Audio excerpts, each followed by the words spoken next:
चार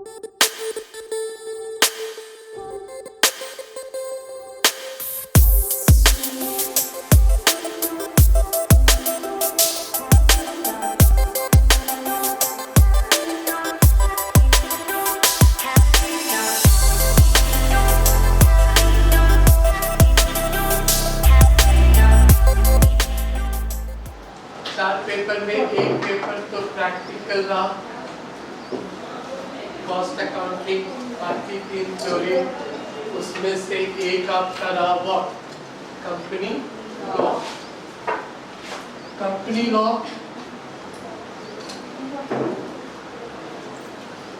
एक बार मान के चलते हैं, चलो 0 तो कंपनी लॉ मान लिया कि एकदम 0 हो, तो फिर से थोड़ा रिकॉल करिए। सबसे पहले बाकी सब्जेक्ट से इस तरह के सब्जेक्ट में अंतर क्या, बाकी सब्जेक्ट से उस तरह के सब्जेक्ट में अंतर क्या।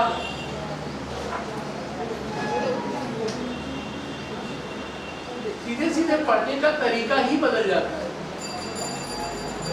बाकी सब्जेक्ट से इस तरह के सब्जेक्ट के पढ़ने के या डिफरेंस क्या है, क्योंकि पढ़ने का तरीका बदल जाता है। क्या बोलो? बोल भाई, कुछ फंडामेंटल चीजों को नहीं क्लियर करोगे तो फिर तो हर एक चीज में इन्वॉल्व होने वाला काम है। मैंने ये कहा कि आप बहुत सारे सब्जेक्ट थ्योरेटिकल पढ़ोगे, लेकिन थ्योरेटिकल सब्जेक्ट में बाकी सब्जेक्ट से इस तरह के सब्जेक्ट का अंतर क्या। नाम भी बार बार दिखा रहा हूं आप उसमें, लॉ है। और लॉ किसी जो कंसर्न अथॉरिटी है, कंसर्न अथॉरिटी, उसके सिवा किसी और को वो लिखने का पावर नहीं है। बाकी सब्जेक्ट किसी पार्लियामेंट या किसी गवर्नमेंट के द्वारा गाइडेड नहीं है, लेकिन ये पूरा का पूरा क्या है, उस पार्लियामेंट जो भी अथॉरिटी है गवर्नमेंट उसे लिखने वाली, उसने जो लिखा एज इट इज उसको आपको क्या करना है, आप अपने मन से उसमें कोई नया इंटरप्रिटेशन या नया कुछ डाल नहीं सकते। तो फिर इस तरह के सब्जेक्ट को पढ़ते वक्त एक आसान पार्ट भी ये होता है कि अपना दिमाग नहीं लगाना, जो वो बोला है वो चुपचाप फॉलो कर लेना। जहाँ पे आपने लिबर्टी दे दिया गया, आप सोचो क्या बेहतर, आप अपने मन से कुछ नया भी डाल सकते हो, वो सब वहाँ पे प्रॉब्लम भी हो जाता है। लेकिन ऐसे सब्जेक्ट में यदि बात करोगे तो फिर सोचना नहीं है, देख लेना है कि ये चीज कहाँ लिखा गया उस लॉ से रिलेटेड, और वो सामने रखते हैं और उसके हिसाब से सारा काम होता है। अब जब लॉ की बात करते हैं तो उसी लॉ को आखिर एक और दूसरे वर्ड से हम लोग जानते भी हैं, एक्ट। अब ये जो लॉ था, इस लॉ की कहानी में ये लॉ कौन सी कंट्री का पढ़ने वाले हो? अपनी कंट्री का, क्योंकि दुनिया की इतने सारी कंट्री है उससे हमको कोई लेना देना नहीं, अपनी कंट्री।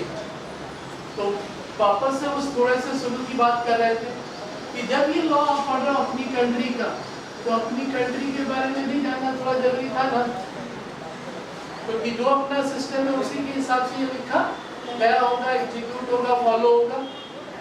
तो शुरुआती दौर में ही किसी भी लॉ में कुछ क्वेश्चंस अपनी कंट्री के रेस्पेक्ट में हम लोग पूछते हैं, क्या लिखने का पावर किसका, लिखने का, बोला ऐसा क्यों, अपना कंट्री तो एक ही, अपने कॉन्स्टिट्यूशन में ये पावर क्या किया गया, 2 लेवल में डिवाइड कर दिया गया। कौन सा कौन सा सब्जेक्ट तुम लोग खत्म कर देगा और शुरुआत कर देगा। लॉ लिखने का पावर क्या सेंट्रल गवर्नमेंट को है या व्हाट? स्टेट गवर्नमेंट का अपनी कॉन्स्टिट्यूशन में पावर के दो लेवल है, या तो स्टेट या वॉट सेंट्रल गवर्नमेंट। क्योंकि वो लिखने का पार्ट आपको भी मालूम है, अपने कंट्री के सिस्टम में जब जाते हैं तो लॉ से रिलेटेड सबसे सुप्रीम पार्ट कौन सा लिखवाया भी थे, और अपनी कंट्री का सिस्टम क्या कॉन्स्टिट्यूशन से रिलेटेड। कॉन्स्टिट्यूशन से अपनी कंट्री को चलाने का तरीका क्या डेवलप किया, डुअल पावर तो है, बट किसी भी काम को करने का तरीका उसने क्या सेट किया है, जानते सब हो, बस उसे याद दिलाना पड़ता है तुमको। क्या लेजिस संविधान ने हमारे सिस्टम को बहुत वेल डिफाइन किया है, legislative, executive and judiciary.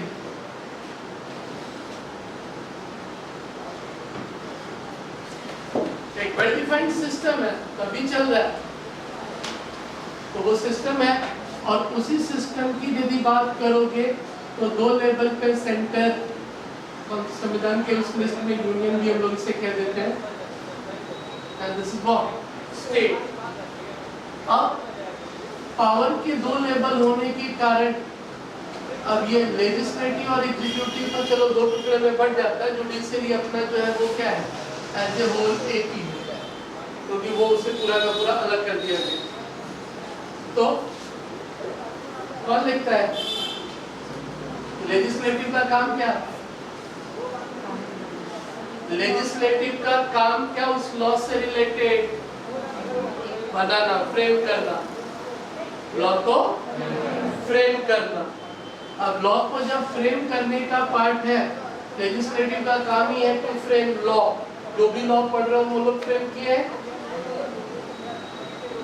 Central के लेवल पे कौन फ्रेम करता है, पार्लियामेंट। पार्लियामेंट फ्रेम करता है। पार्लियामेंट में कौन लोग बैठते हैं, एमपी, मेंबर ऑफ पार्लियामेंट। अब अलग बात है lower house, upper house, Lok Sabha, Rajya Sabha, जो भी एक पार्ट है वो अपना छोड़ो, पॉलिटिकल पार्ट जो भी रहा, पार्लियामेंट के दोनों फ्लोर से पास करवाना पड़ता है। पहले लोकसभा, राज्यसभा, अपर हाउस कौन, राज्यसभा, और दोनों से जब तक पास नहीं होगा वो लॉ फ्रेम। अब पार्लियामेंट सेंटर के पावर में है तो स्टेट के पावर में assembly, respective state assembly. West Bengal है तो वेस्ट बंगाल की विधानसभा, बिहार है तो बिहार की असेंबली, अलग अलग स्टेट का अपना अपना क्या है असेंबली। और ये दोनों जगह पे हम लोग अपने चुने हुए नुमाइंदों को भेजते हैं, ये दोनों जगह पे अपने चुने हुए नुमाइंदों को भेजते हो आप। संविधान ने वो भी किया है कि 5-5 साल पे हम ही भेजने वाले हैं। स्टेट का इलेक्शन हुआ तो स्टेट वाले लेवल पे, पार्लियामेंट का इलेक्शन हुआ तो वो पार्लियामेंट, वो गवर्नमेंट फ्रेम करते हैं, वो सिस्टम चलाते हैं। तो इनका काम है लॉ को क्या करना, फ्रेम करना।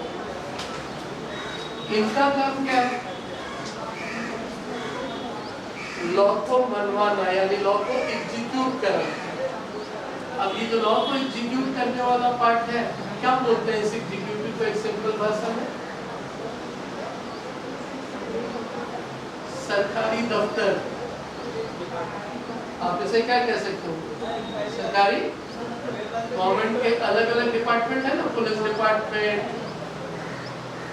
जीएसटी डिपार्टमेंट, एक्सेस डिपार्टमेंट, सभी काम के अलग अलग क्या है एक डिपार्टमेंट है, क्योंकि ये लॉ फ्रेम करके चल गई, बट उसे एग्जीक्यूट कौन करा, अलग अलग सरकारी दफ्तर जिनको जो जिम्मेदारी दी गई है। और ये दोनों के अलावा ये कौन, इनका काम, कभी काम के सिलसिले में कोई प्रॉब्लम हुआ तो इनका काम क्या है, to settle what, settle dispute. एक सिस्टम बनाया गया, ऐसे ही नहीं चल रहा। बोलते भगवान भरोसे चल रहा है, लेकिन वो सिस्टम डिफाइंड है। तो आखिर कुछ भी पढ़ोगे ना किसी भी नाम से, सबके लिए एक क्या है। इसलिए मैंने शुरू में आपसे पूछा कि आप बहुत सारे सब्जेक्ट पढ़ोगे, उस सब्जेक्ट को पढ़ने का बाकी सब्जेक्ट से अलग तरीका है, क्योंकि ये है ही कुछ अलग तरह की बातें। बाकी का अपना MHRM तुम भी जानते हो, वो कोई पार्लियामेंट नहीं लिखी, ECBC कॉमन बी कॉमन, वो कोई पार्लियामेंट रूल्स के दायरे में नहीं है। फर्स्ट सेमेस्टर में पढ़े प्रिंसिपल ऑफ मैनेजमेंट, उससे कोई मतलब नहीं। हाँ, बिजनेस लॉ पढ़ा, अलग चीज थी।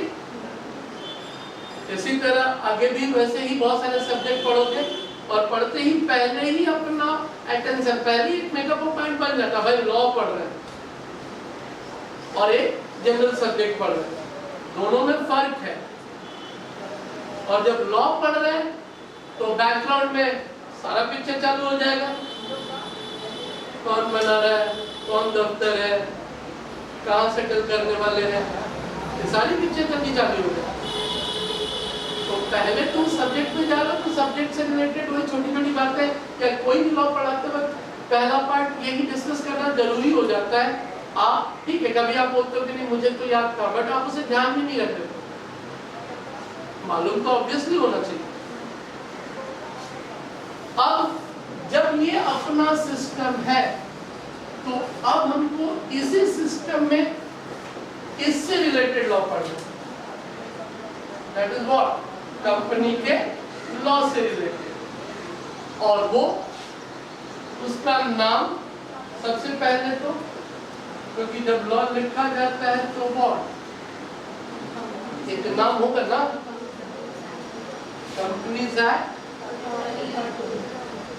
2013, वो एक नामकरण तो देना पड़ेगा। और जैसे ही पार्लियामेंट के फ्लोर से वो पास हुआ, पास होने से पहले उसे हम लोग क्या कहते हैं, बिल संसद में पेश किया जाता है, और संसद में बिल पेश होने के बाद जब वो पास हो जाता है तब वो बन जाता है व्हाट, एक्ट, तब वो बन जाता है एक्ट। अब कंपनीज एक्ट 2013 और एक लॉ का एक नाम, और पहला ही क्वेश्चन एराइज हो जाता है, क्या ये लॉ कौन बनाया, ये लॉ तो दोनों को बनाने का पावर है, कौन बनाया, इसमें भी डाउट है, सेंट्रल गवर्नमेंट। कौन बनाया, सेंट्रल गवर्नमेंट, पार्लियामेंट का पार्ट है, ये किसी असेंबली के पावर के दायरे में नहीं आता। और वहाँ एक सबसे सिंपल सा पावर एराइज हो जाता है, या सबसे सिंपल एप्लीकेशन हो जाता है कि जब सेंट्रल गवर्नमेंट बनाए तो फिर ये करीब करीब कुछ एक लॉ छोड़ दो तो ये पूरा law all over India valid है। यदि कोई एक स्टेट असेंबली बनाती तो फिर सिर्फ उसी स्टेट के दायरे के अंदर उसका पावर है, दूसरे स्टेट में फिर वो कुछ अलग हो सकता है। तो जब वो पार्लियामेंट सेंट्रल का बनाया हुआ है तो it is applicable to whole of India, it is applicable to whole of India, वो अपने आप अराइज हो जाता है। तो एक लॉ कब बना या कौन से ईयर में पास हुआ वो है। अब 2013 में ये लॉ पास हुआ, बनाया किसने, सेंट्रल गवर्नमेंट।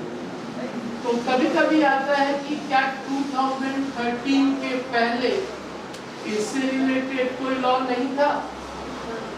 हाँ, समय के साथ साथ हम लोग पुराने लॉ को क्या करते हैं, बदल भी देते हैं, लेकिन समय के साथ साथ कुछ नए लॉ भी आ जाते हैं जो पहले से नहीं थे। बट ये बहुत पुराना एक सीक्वेंस चला रहा है। जब कंपनी का डेफिनेशन देखेंगे तो बात करेंगे कि वो ओरिजिनली शुरुआत कहाँ से हुआ।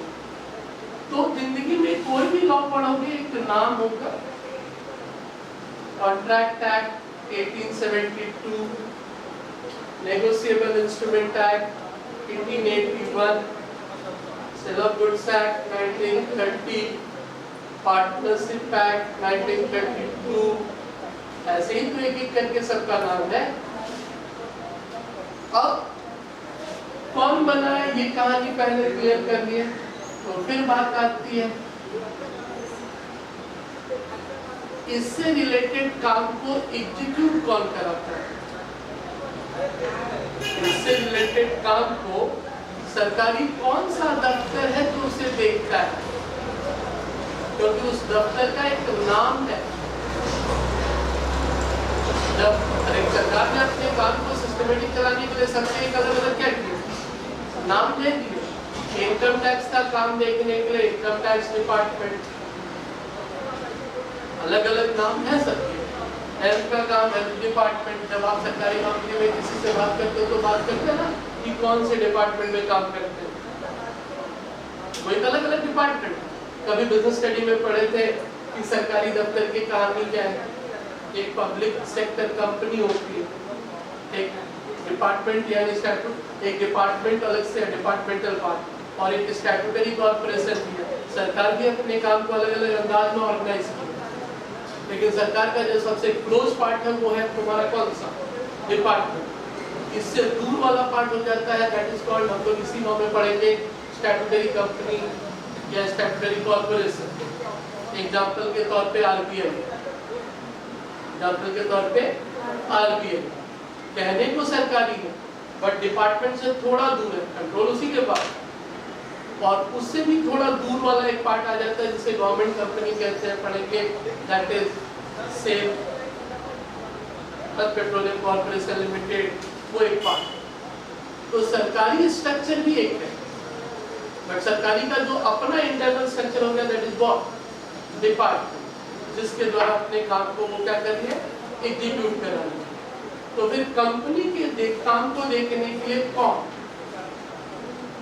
याद है कुछ, सेंट्रल गवर्नमेंट का लॉ है, executive authority ROC, registrar of company, यानी सरकारी दफ्तर कौन, ROC, registrar of company. Company related कोई भी काम करना है तो कौन से डिपार्टमेंट में, आरओसी। और इस जुडिशरी में भी हम लोग कहते हैं कि ऐसे तो जुडिशरी का मतलब एक हम लोग कहते हैं कोर्ट, और कोर्ट का दो लेवल, एक डिस्ट्रिक्ट कोर्ट, एक हर एक डिस्ट्रिक्ट में एक कोर्ट है, Howrah court, Barasat court, Alipur court, एक डिस्ट्रिक्ट में भी अलग है, एक प्राइमरी लेवल का कोर्ट। रेलवे का भी अपना कोर्ट है, जब लेडीज पे उठने के बाद जेंट्स को ले जाते हैं तो कहाँ ले जाते हैं, एक कोर्ट से उसे पहले दिलाना पड़ता है। जब जीआरपी के बगल में देखोगे एक कोर्ट है, उनका भी। तो दैट इज डिस्ट्रिक्ट कोर्ट। लेकिन फिर मामला चला जाता है क्या, हाई कोर्ट, सुप्रीम कोर्ट। अब ये जो पार्ट है ना, ये जो पार्ट है ये बेसिकली कंट्रोल करती है कौन, स्टेट थोड़ी कंट्रोल करती है। लेकिन इधर वाला जो पार्ट है ये किसी के कंट्रोल में नहीं, सीधे सीधे chief justice of India, chief justice of India, ये उधर का पार्ट हो जाता है। ठीक है, सरकार से कंसल्टेशन दिया जाता है, लेकिन वो सीधे सीधे कंट्रोल में चला जाता है चीफ जस्टिस ऑफ इंडिया के कंट्रोल में। इधर थोड़ा बहुत इन्फ्लुएंस हो भी जाए तो इधर कोई इन्फ्लुएंस नहीं है मामला। अब कंपनी एक्ट से रिलेटेड मामला डिस्ट्रिक्ट कोर्ट में नहीं लड़ा जाता है, तो फिर कोर्ट की जब बात हम लोग करते हैं तो कोशिश किया जाता है कि हर एक लॉ में एक अलग से उनका जुडिशरी अथॉरिटी क्रिएट किया जाता है, अलग से। इनकम टैक्स लॉ में भी एक जुडिशरी अथॉरिटी है, कंपनी एक्ट में भी एक अलग से जुडिशरी अथॉरिटी है, मतलब वहां कुछ सेक्शंस है उससे रिलेटेड। क्यों? क्योंकि झगड़े इतने बढ़ गए हैं कि सारा मामला यहाँ पे लाने से फिर वो ओवर क्राउडेड हो जाए। तो कोशिश किया जाता है कि पहले नीचे के लेवल पे ही क्या किया जाए, सर डाल दिया जाए। जैसे कि हम लोग गाँव में कहते हैं ना पंचायत है, भाई सीधे कोर्ट का इजारा, पहले पंचायत में मामला सुलझ जाए तो बात खत्म कर, वहां जाके काहे को भीड़ लगाते हैं। पहले हम लोग उस ग्राउंड लेवल पे चाहते हैं मामले को क्या किया, सर डाल दिया। तो गवर्नमेंट भी उसी तरह हर एक लॉ में एक अलग से कोर्ट बनाई है, स्पेशलाइज सिर्फ उसी मैटर के लिए। जनरली हम लोग उसे नाम से जानते हैं, that is called what, tribunal. उसे हम लोग जानते हैं व्हाट, ट्राइब्यूनल। या हर एक लॉ में एक एक करके ट्राइब्यूनल बना दिया जाता है, क्योंकि मामला वही सुलझ जाता है, तो फिर आगे बढ़ने की सवाल नहीं। कंपनी में भी पढ़ोगे NCLT, national company law tribunal, उसमें भी फिर उसके हायर लेवल पे NCLT, national company law appellate tribunal. But अभी मैं इन जनरल बात कर रहा हूँ। तो कंपनी एक्ट का legislative authority, executive authority and judiciary authority में स्टार्टिंग पॉइंट कौन, NCLT स्टार्टिंग पॉइंट। फिर आगे मामला थोड़ा सा बढ़ता है NCLAT, और फिर इसके बाद मामला चला जाता है कहाँ, high court and then supreme court. नाम सुना? अब साइरस मिस्त्री को टाटा सन्स के चेयरमैनशिप से हटाया, वो बोले गलत हुआ, नियमों के हिसाब से नहीं हुआ। तो हम लोग थोड़े सिविलाइज हैं, ऐसा नहीं कि मारपीट चालू हुई, क्या हटाया भाई, हटा दिया, ठीक है। वो चले गए ट्राइब्यूनल में, ट्राइब्यूनल ने फैसला दिया कि ये गलत है, जो हटाया गया जिस तरीके से वो सही नहीं। अब टाटा सन्स के बाकी डायरेक्टर्स वो लोग फिर अपील में चले गए कहाँ, हाई कोर्ट, एक स्टे ऑर्डर, एक सिस्टमैटिक तरीके से चलेगा वो प्रोसेस। तो एक सिस्टम फॉलो हो रहा है, चाहे आप कोई भी लॉ पढ़ो। इन जनरल यदि एक आइडिया रखते हो ना, तो कोई भी लॉ फिर उसी नजरिए से पढ़ेगा। ऐसा नहीं कि एकदम जीरो से स्टार्ट करें, भाई लॉ है तो ऐसी ऐसी बात तो होगी, देख तो क्या लिखा उसके मामले में, वो लिखा क्या ऐसी ऐसी चीजों। हाँ, कॉन्ट्रैक्ट है वो एक जनरल लॉ था, उसका नजरिया अलग है, तो उस लॉ की कहानी में ही था कि वो कोई स्पेसिफिक लॉ नहीं है। कॉन्ट्रैक्ट के जो टर्म्स एंड कंडीशन है, दो पार्टी मिलके क्रिएट करेंगे, लॉ नहीं बोलेगा। लॉ सिर्फ यही बोलेगा कि वैलिड क्रिएट कैसे करना है, बट उसके शर्तें क्या होंगी वो बोला तुम लोग सोचो, वो तुम लोग कुछ भी रख सकते। इसलिए हम लोग कहते हैं कि वो एक जनरल लॉ, बट बाकी जो लॉ है करीब करीब वो सारे लॉ क्या है, स्पेसिफिक लॉ। तो फिर आप जिस लॉ की तरफ हम लोग चलने वाले हैं, उस लॉ की कहानी में चला तो एक लॉ जो भी नाम था, पार्लियामेंट, क्योंकि अधिकार उसका है, कोई भी नहीं लिख सकता, वो उस अधिकार के तहत उसने लॉ सेंट्रल गवर्नमेंट ने फ्रेम किया। इस काम को देखने के लिए सेंट्रल गवर्नमेंट ने एक दफ्तर भी बनाया, ऐसे तो एक मिनिस्ट्री भी, क्योंकि सेंट्रल गवर्नमेंट भी कंट्रोल होती है अलग अलग मिनिस्ट्री की। जैसे कि हेल्थ मिनिस्ट्री आजकल कोविड के दायरे में सबसे ज्यादा डाइट में, क्यों? क्योंकि ये जो बीमारी है वो किसके कंट्रोल में है, हेल्थ डिपार्टमेंट के अंतर्गत। तो सारे हेल्थ मिनिस्टर लोगों का थोड़ा सा अभी एक्टिव क्या है, बिकॉज वो पार्ट उनका रोल ज्यादा हो गया, तो अलग अलग दफ्तर है उस काम को देखने के लिए, तो मिनिस्ट्री भी अलग अलग है। इसी तरह से सेंट्रल गवर्नमेंट में भी कंपनी के मामले को देखने के लिए मिनिस्ट्री है, जिससे हम लोग कहते हैं वो MC, पूरा नाम ministry of corporate affairs, ministry of corporate affairs. यानी वो मंत्री कौन, फिलहाल मिनिस्ट्री ऑफ कॉर्पोरेट कौन, देख लो, एक लेडी को ही इतनी जिम्मेदारी दी गई है, दोनों बढ़िया बढ़िया मंत्रालय। निर्मला सीतारमण जी फाइनेंस मिनिस्टर भी है, तो कॉर्पोरेट मिनिस्टर भी वही, कॉर्पोरेट मिनिस्टर भी वही। तो दैट इज कि ये जो मिनिस्ट्री है, मोदी जी भले ही लीड कर रहे हैं, बट उसे टुकड़े टुकड़े में क्या किया गया, बांटा गया है, और हर एक के अपने अलग अलग लीडर। ब्रीफिंग करने मोदी जी नहीं आते, खाली वो रोज रात को 8 बजे ही आते कभी कभार, लेकिन दिल्ली का जो ब्रीफिंग है वो तो फिर मिनिस्टर ही ब्रीफ करेंगे, बिकॉज वो उनका काम है। वो इन जनरल भले ही कंक्लूजन देख। कंपनी लॉ थोड़ा बहुत एक बेसिक पार्ट ये रहा, एक लॉ बनना कैसे, संविधान का अपना स्ट्रक्चर कैसे।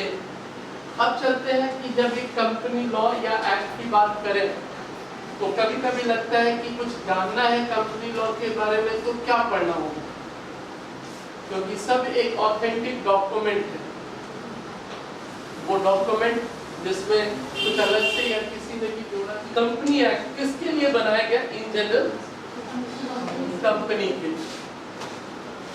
तो कंपनी एक तरह से बिजनेस करने का सबसे फॉर्मल रूप है, बिजनेस करने का सबसे फॉर्मल तरीका है। कंपनी बनाने से ही फील होता ना बड़ा छोटे की खाली नहीं, बट ऐसा नहीं।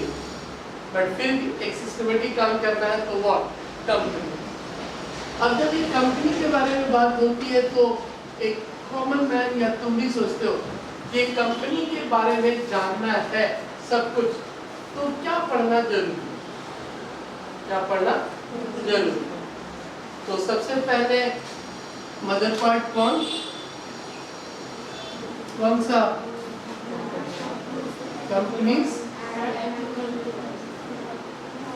ये रहा। लेकिन कंपनी एक्ट में जितना लिखा है उसका 20 गुना तो कुछ अलग चीज में भी लिखा है। मतलब यदि कंपनी एक्ट में कोई एक बात लिखी गई है ना, तो 20 ऐसी बातें होंगी जो एक अलग अलग जगहों पे लिखी गई है। और जानना है तो सिर्फ उस कंपनी एक्ट को पढ़ने से नहीं होगा, आपको ये 20 पार्ट भी क्या करना होगा, पढ़ना पड़ेगा। क्योंकि कंपनी एक्ट में एक जनरल पार्ट है, उसका डिटेल पार्ट तो तुमको मिलेगा वो 20 अलग अलग हिस्से में। जैसे कि एक कंपनी पब्लिक से डिपॉजिट लेती है। अब डिपॉजिट लेने से रिलेटेड भी बहुत सारी छोटी छोटी चीजें, वो कंपनी एक्ट में डिटेल नहीं है। शेयर्स इशू करती है, वो मीटिंग करती है, वहां एक्ट में वो बहुत छोटी छोटी बातों को नहीं लिखा गया। क्यों? पार्लियामेंट वाले बोले इतना फुर्सत हम लोग के पास नहीं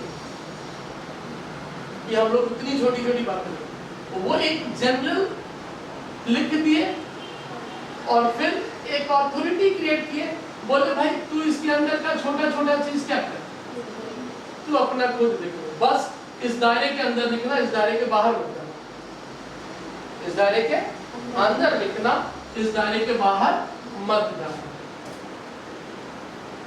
तो वो छोटा छोटा जो हिस्सा है क्या कहते हैं उसे? रूल्स। वो छोटा छोटा जो हिस्सा है वो क्या कहलाता है? रूल्स। यानी अलग अलग नाम से एक एक क्या लिखे गए हैं? रूल्स लिखे गए। और स्पेसिफिक कुछ जानना है जो कि लॉ में जनरली नहीं है वो, तो वो तुम्हें पढ़ना पड़ेगा उसके रेस्पेक्टिव लॉ रूल्स। तो एक्ट एक बड़ा पार्ट हो गया जो पार्लियामेंट ने लिखा, उसने अपनी कुछ अथॉरिटी डेलीगेट कर दी उस डिपार्टमेंट को, मिनिस्ट्री ऑफ कॉर्पोरेट अफेयर्स के जो भी कंसर्न डिपार्टमेंट वाले थे, और वो उस रूल को क्या करते हैं? लिखते हैं। तो कुछ रूल्स का नाम मैंने पेज नंबर 8 में दिया है, वो कुछ रूल्स का नाम मैंने पेज नंबर 8 में दिया है रेस्पेक्टिवली। ये रूल्स उस कंपनी एक्ट के अलावा बहुत सारे नाम देख रहे हो और एक एक नाम में स्पेसिफिक एक एक काम की झलकियां भी थोड़ी मिलेगी। एक एक नाम में अब जैसे कि ऊपर से चला तो थर्ड नंबर या second number company incorporation, company बनाने से रिलेटेड सारी फॉर्मेलिटी का जिक्र जो होगा वो किसमें होगा? इनकॉर्पोरेशन में। इसके अलावा prospectus and allotment of security, कभी कंपनी शेयर इशू करती है, डिबेंचर इशू करती है, उस समय उसे कौन कौन सी बातों का ध्यान रखना है वो सारा डिटेल जिक्र होगा company prospectus and allotment of securities. तो ऐसे ही एक एक करके आप नाम वन बाय वन देख रहे हैं। जैसे कि बीच में चला तो कंपनी अकाउंट रूल्स 2014, यानी कंपनी अपने अकाउंटिंग को मेंटेन करेगी तो उससे रिलेटेड भी रूल लिखा गया। उसी तरह ऑडिट एंड ऑडिटर्स रूल्स। तो लास्ट में जाते जाते जो एक मेजर चेंज हुआ और वो जो लास्ट वाला रूल है ना, आपकी पढ़ाई में एक अथॉरिटी है उसका पावर वो छीनने का वो रूल है। वो जो लास्ट वाला रूल है जिसको हम लोग इन शॉर्ट कहते हैं नाफ्रा, इन शॉर्ट कहते हैं नाफ्रा, नेशनल फाइनेंशियल रिपोर्टिंग अथॉरिटी। और ये जो नाफ्रा है एक रेस्पेक्टेड डिग्री, उसका एक बड़ा पावर उस डिग्री से हटा के इनको दे दिया जाने वाला है। सीए इंस्टीट्यूट का एक पावर है अकाउंटिंग स्टैंडर्ड लिखने का, अकाउंटिंग स्टैंडर्ड लिखने का। जो AS2 पढ़ते हो, AS3 पढ़ते हो, इस इन जनरल जो है उसे लिखने का पावर था सीए इंस्टीट्यूट का, और उस पावर का उसे घमंड होता था। उस पावर का उसे क्या था? घमंड था, थोड़ी केयरलेस थी, क्योंकि कुछ अकाउंटिंग फ्रॉड हो गए, कुछ अकाउंटिंग फ्रॉड बड़े बड़े हो गए। अब उस अकाउंटिंग फ्रॉड के बाद लगा कि ये अथॉरिटी अपना काम सही से नहीं निभा रही है, जो भी लूपहोल्स हैं। तो फिर वो अथॉरिटी रूल्स के तहत क्रिएट किया गया कि अब से वो अकाउंटिंग स्टैंडर्ड धीरे धीरे कौन लिखेगी? नाफ्रा के तहत। और वो सीए इंस्टीट्यूट से वो पावर छीन लिया जाएगा। तो फिर लगता है कि सीए इंस्टीट्यूट फिर एक सिर्फ एक अथॉरिटी क्या रह जाएगी? एग्जाम होल्ड करवाना और डिग्री देना, उससे ज्यादा उनका कोई रोल नहीं रह जाएगा। वो एक स्टैट्यूटरी कॉर्पोरेशन है, सेंट्रल गवर्नमेंट के कंट्रोल के अंदर ही आती है, वो उसी के अंदर आती है। अब देखो जो भी है, तो ये सारे रूल्स हैं अलग अलग, और ये सारे रूल्स यानी यदि लॉ जानना है तो तुम्हें एक्ट के अलावा फिर क्या पढ़ना पड़ेगा? रूल्स भी पढ़ना पड़ेगा उसके अंदर। अब लॉ पढ़ेंगे रूल्स, तो अब इसके बाद इस कंपनी एक्ट में बहुत सारे डॉक्यूमेंट्स यूज होते हैं, बहुत सारे डॉक्यूमेंट, अनगिनत। मतलब एक डायरेक्टर को कंपनी में अपॉइंट किया जाएगा तो फिर उससे रिलेटेड एक डॉक्यूमेंट उस एग्जीक्यूटिव अथॉरिटी को क्या करना है? देना है। तो हर एक बहुत सारे ऐसे काम के लिए कंपनी को उस अथॉरिटी को एक डॉक्यूमेंट क्या करना है? देना है। या एक डायरेक्टर यदि अपॉइंट होता है तो उसे कंपनी को भी एक डॉक्यूमेंट देना है। तो कंपनी को कुछ डॉक्यूमेंट देना या कंपनी आरओसी को दे, ऐसे जो बहुत सारे डॉक्यूमेंट उन्हें सबमिट करने पड़ते हैं। तो तुम्हें भी मालूम है कि उस सारे डॉक्यूमेंट का एक स्पेसिफिक फॉर्मेट होता है। ऐसा नहीं कि सादा कागज में लिख करके दे दिया जाए। There will be a what? एक फॉर्मेट होगा, और उसी फॉर्मेट में ही तुमको वो सारा डिटेल क्या करना है? देना है। तो फिर उस फॉर्मेट को भी डिफाइन करना पड़ता है। फिर क्या करना पड़ता है, उस फॉर्मेट को भी डिफाइन करना पड़ता है। जरूरत के हिसाब से उसमें सारे कॉलम्स होने चाहिए। तो उस रूल के तहत ही बोलोगे तो उस फॉर्मेट को भी वो इंजीनियरिंग अथॉरिटी क्या करती है, ड्राफ्ट करती है। अब वो फॉर्मेट जितना भी है उस फॉर्मेट का एक स्पेसिफिक नंबर होता है, तभी तो बता पाएंगे ना लॉ में कि ये फॉर्म नंबर आपको क्या करना होगा, जमा करना पड़ेगा इतने दिनों के अंदर, लाइक दैट। और वो फॉर्मेट भी कम से कम 200-500 अलग अलग तरह के हैं। अब उसे भी कंट्रोल करना एक हेडेक का काम। तो पढ़ते पढ़ते लॉ ऐसे फॉर्म नंबर का क्या होता है, जिक्र होता है, ऐसे नंबर का जिक्र होता है। जैसे कि उस रूल्स के नेक्स्ट पेज में यू कैन सी उस सारे फॉर्म के पहले 1 2 3 4 तो है ही है, एक शॉर्ट कोड होता है। जैसे कि किसी फॉर्म के पहले होगा INC1, INC2, INC3, INC4। किसी फॉर्मेट के पहले होगा PAS1, PAS2, PAS1, PAS2, PAS3, या फिर DIR1, DIR2, DIR3। ये सीरियल नंबर उस कोड के साथ यूज होता है।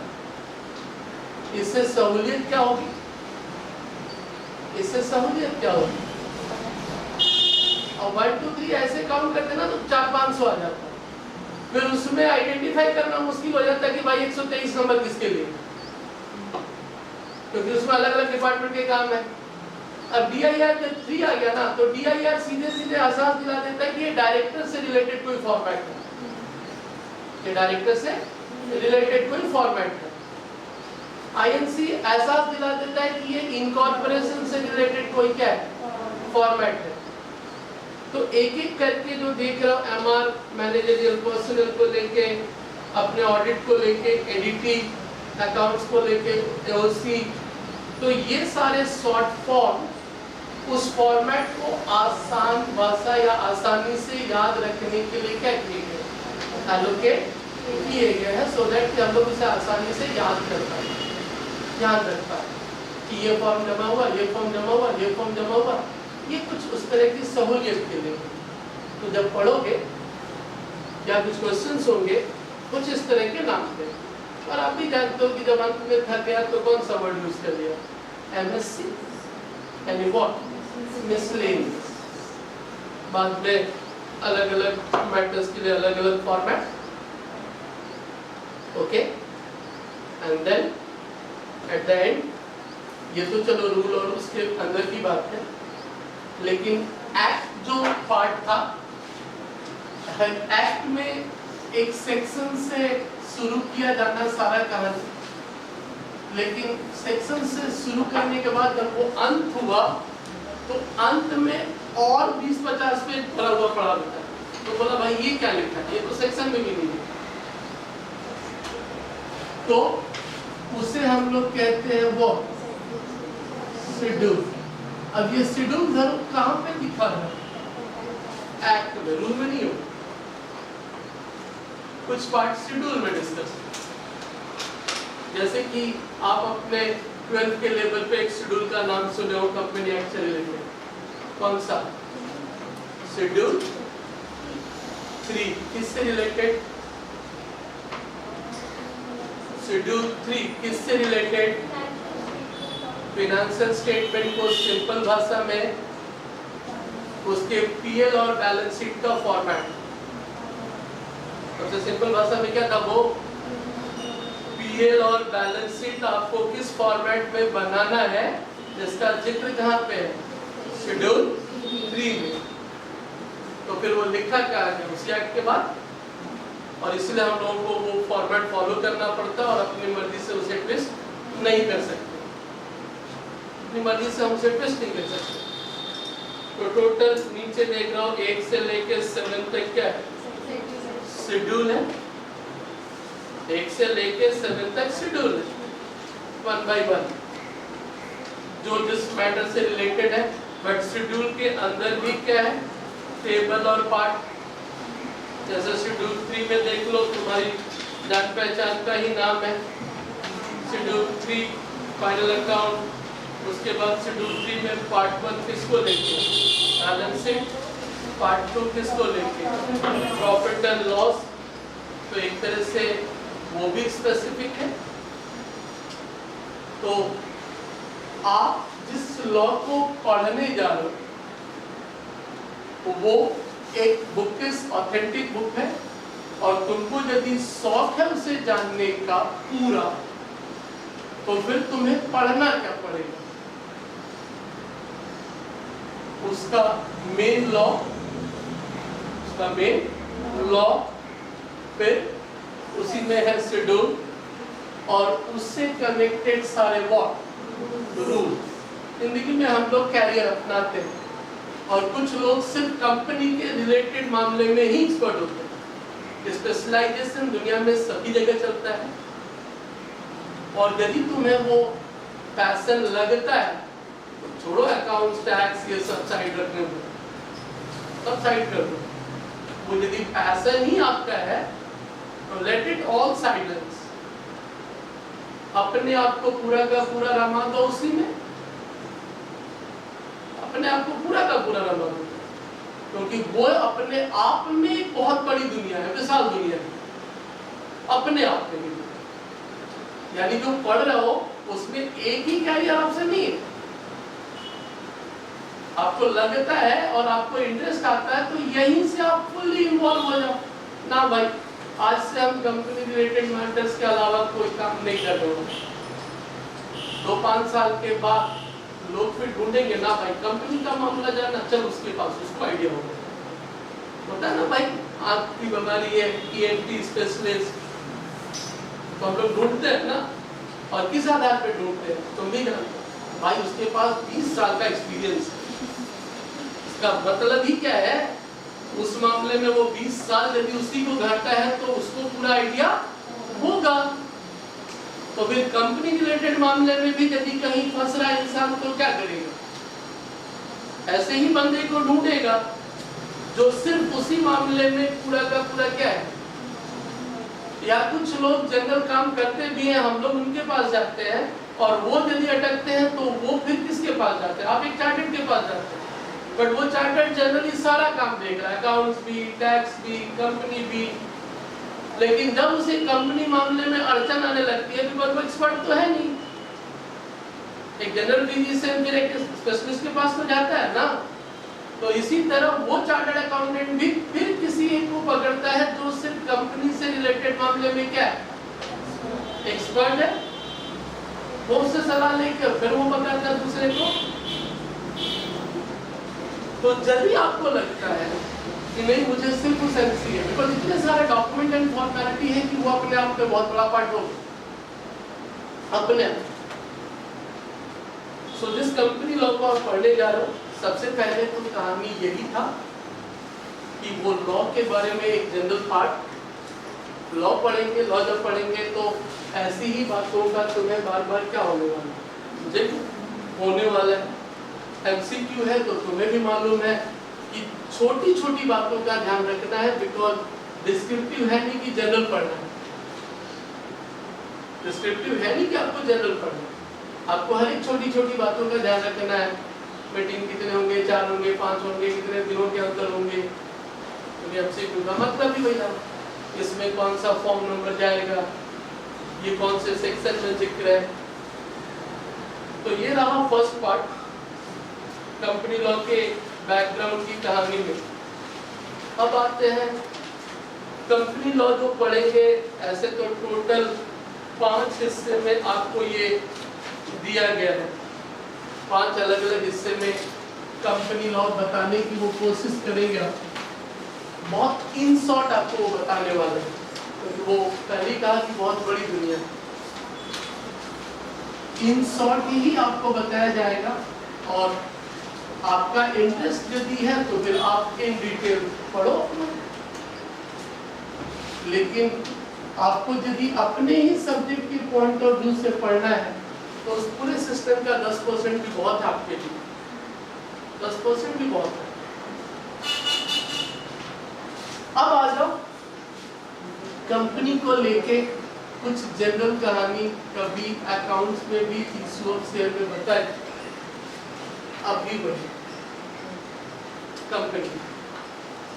कंपनी बनाते ही उसकी सबसे बड़ी विशेषता उसे बाकियों से अलग कर देती है,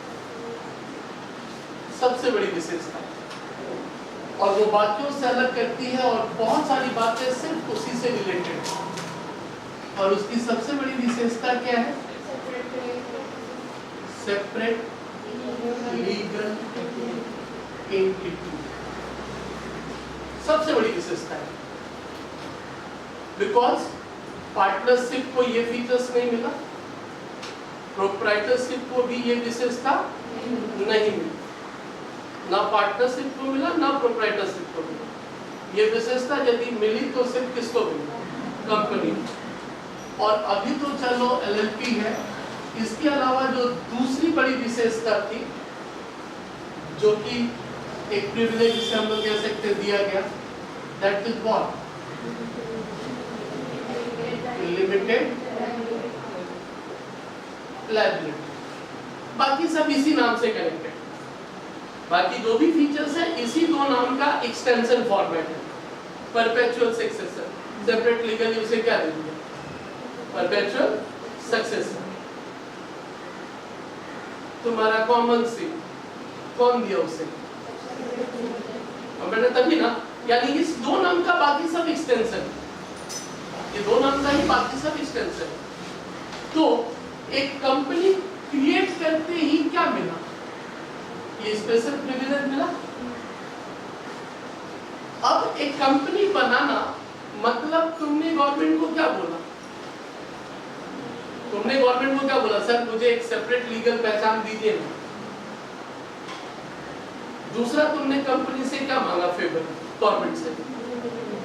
सर मुझे एक लिमिटेड लायबिलिटी का क्या दीजिए? प्रोटेक्शन दीजिए। आपने क्या मांगा सरकार से? लिमिटेड लायबिलिटी का क्या दीजिए? प्रोटेक्शन। सुरक्षा ही है ना वो। कैसी सुरक्षा है? कि मैंने एक बिजनेस में 10 लाख रुपए यदि इन्वेस्ट किया तो वही 10 लाख मेरा लिया जाए, मेरी पर्सनल 5 करोड़ की संपत्ति में से कुछ नहीं लिया जाए। ये तो भी प्लस उसे एक पूरी की पूरी एक अलग पहचान दी जाए, यानी मैं किसी को शेयर बेच दूं तो उसका हो जाए। कंपनी अपने नाम से प्रॉपर्टी क्या करे? होल्ड करे, या फिर कंपनी अपने नाम से पब्लिक से 2-5 हजार करोड़ उठाए भी।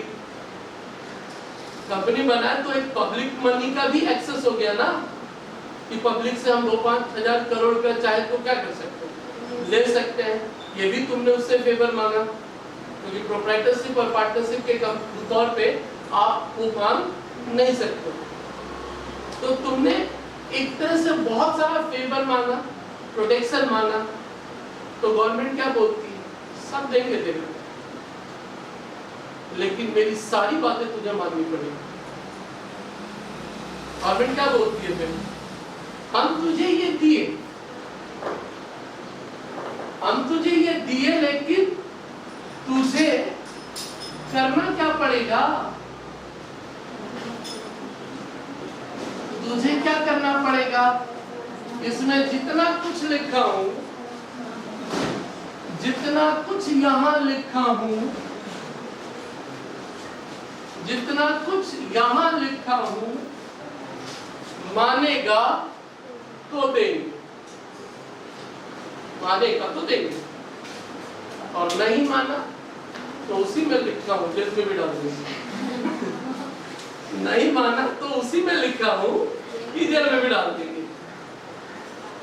मतलब तुम उससे फेवर मांग रहा तो बोला देंगे भाई, लेकिन कम से कम तू पब्लिक से 5,000 करोड़ उठा लिया और लेके भाग गया, तब तो पब्लिक हमको जीने नहीं देगी। तो जब पब्लिक से तू 5,000 करोड़ उठा रहा है, तू लेके भाग गया, तू भी जानता तू तो लेके भाग जाएगा, बट बिल्डिंग डिपार्टमेंट जलाया किसका जाएगा? मेरा जलाया जाएगा। मेरे यहाँ लोग आके चिल्लाएंगे, मुझे वो सब संभालना पड़ेगा। तो फिर गवर्नमेंट क्या बोलती है? चल दे तो रहे, लेकिन तुझे क्या करना पड़ेगा? इसमें लिखा गया हर एक चीज तुझे फॉलो करना पड़ेगा। पढ़ भी इसीलिए रहे। कोई कंपनी तुम्हें नौकरी देगी किस लिए? भाई हम लोग कंपनी से ये लेने जा रहे हैं, पता कर उसको क्या क्या कंप्लाई करना पड़ता है, कर भाई, उसी का सैलरी तेरे को देंगे, सो दैट कि हमको उठा के जेल में वो ना डाल रहे। तो तुम जितनी बेहतर जानते हो उतना ही बढ़िया उसे क्या कर पाओगे, कंप्लाई करवा पाओगे, कंप्लायंस।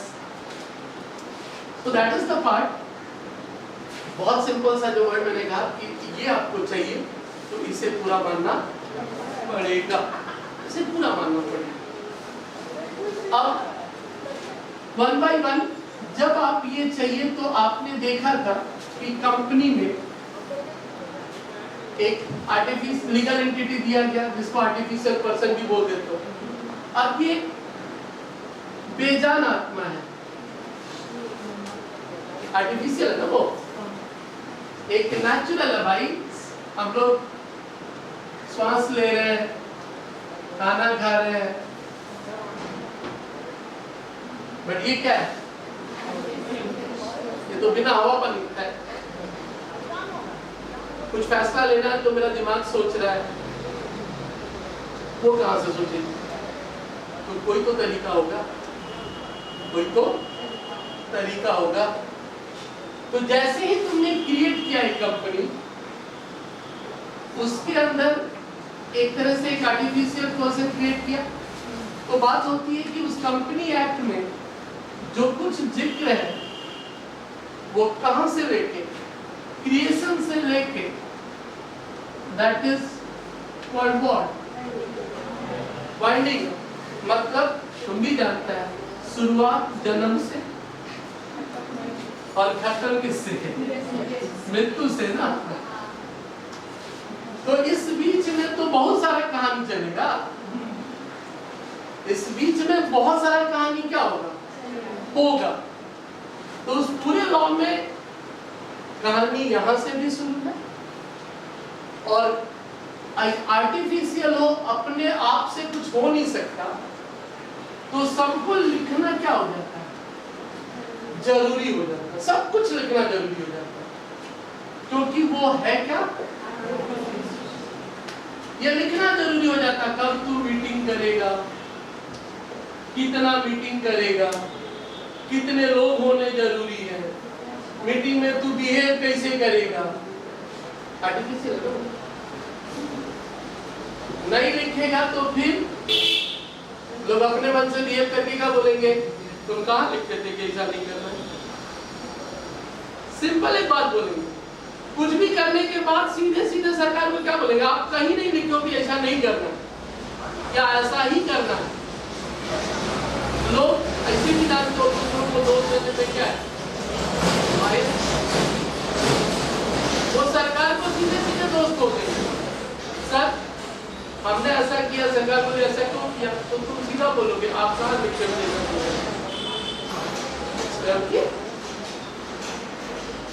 एंड देयरफॉर कभी कभी पढ़ने के बाद लगता है काहे को ये लिखा जा रहा है। कभी कभी पढ़ने के बाद दिखता है कि मीटिंग में 50 लोग आने जरूरी। बोला भाई काहे लिखना जरूरी? बोला फिर कोई एक ही आदमी मीटिंग करके निकल जाए और बोलेगा सब कुछ सही, सब कुछ सही था। उसमें भी लिखता है कि नहीं, पोस्टल बैलेट वोटिंग ऐसे ही होना चाहिए। बोला भाई इसको क्या लिखना जरूरी है? बोला फिर नहीं लिखते तो कोई बोलता ना ना सर मीटिंग हो गया, फैसला सब हो गया, कैसे हुआ? बोला वो आप कहाँ लिखो कैसे होगा, अब लिखे कहाँ कैसे होना चाहिए। एंड देयरफॉर वो लॉ थोड़ा सा विस्तृत हो जाता है, वो आर्टिफिशियल है, और उसके जन्म से लेकर मरण तक की पूरी कहानी आपको क्या लिखनी पड़ेगी, और वो थोड़ा थोड़ा करके ऐसे ही सब जगह लिखा होगा, और उसे आपको 5 हिस्से में वो पढ़ा है। क्या क्या नाम दिया चैप्टर का? पहला दिया है introduction of A what company. पहले आपका परिचय करना, भाई कंपनी को कितनी तरह के सेपरेट लीगल एंटिटी क्या, पहले तो इंट्रोडक्शन होगा ना, हेलो फिर उसका जिक्र पहला दूसरा क्या किया, क्या करवा रहे हैं, उसका जन्म करवा रहे हैं। भाई कैसे क्रिएट हो, फॉर्म कैसे हो, नेक्स्ट क्या है,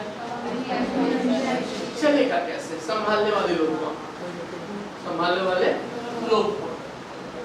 तीसरा कॉमर्स के स्टूडेंट हो, पैसा वैसा का कहानी को जाना पड़ेगा, शेयर ये सब वो सब का पार्ट है, उससे रिलेटेड लॉ क्या कहता है। एंड नेक्स्ट अब आर्टिफिशियल पर्सन है, हम बैठे बैठे बहुत कुछ सोच रहे हैं, कल क्या पढ़ाएंगे नहीं पढ़ाएंगे, अपने मन से जो आया। कंपनी आर्टिफिशियल पर्सन है, दो या दो से क्या है ज्यादा लोग, और जहां दो लोग हो जाते हैं अड्डा चालू, जहां दो लोग आ गए क्या होता है। कहने का मतलब हम लोग कहते हैं कि जिंदगी में कुछ भी करना मतलब क्या करना, फैसला लेना, एक्शन होगा, बट एक्शन किसके आधार पे, डिसीजंस के आधार पे। अकेला आदमी कभी भी कहीं भी डिसीजन क्या किया ले ले, दो होते ही फैसले लेने के लिए उसको कहाँ आना पड़ेगा, दो होते ही, जहां दो हुए वो वर्ड अराइज हुई, और इसीलिए उसकी दुनिया के बारे में भी क्या करना है बताना कि उस मीटिंग से रिलेटेड कहानी क्या है बहुत कुछ। मैंने पहले कहा कि पूरा चीज आपको पढ़ाया नहीं है, 20% ही, क्योंकि अभी मरने की भी कहानी है, बहुत सारी चीजें। आपको एक लिमिटेड पार्टी को क्या करेंगे समझाने वाले, जिससे कि आपको एक बेसिक आइडिया क्या लग जाए इस सब्जेक्ट के बारे में। सो थोड़ा बहुत ये कहानी नेक्स्ट क्लास